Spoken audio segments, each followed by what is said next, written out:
মানুষের দেখবে কাকে কতটা প্রয়োজন একমাত্র সময়ে বোঝা যায়। তাই দেখবে প্রয়োজন যখন ফুরিয়ে যায় তখন দেখবে কেউ খোঁজ রাখবে না, সে যতই কাছের মানুষ হোক না বা আপন হোক কেন।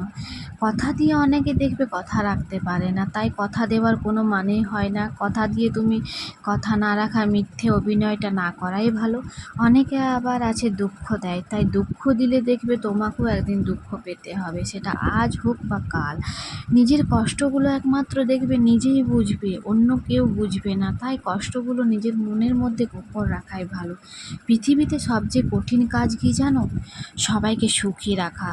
আর তাই কারো জন্যে নয়, নিজের জন্য পারফেক্ট হতে হবে। খুব যত্ন করা জিনিসগুলো যখন হারিয়ে যায় বা ভেঙে যায় তখন মনের মধ্যে খুব কষ্ট হয়, এবং সম্পর্ক চলাকালীন নয়, সম্পর্ক যখন ভেঙে যায় তখন বোঝা যায় কার কতটা কাকে প্রয়োজন। এটাই বাস্তব।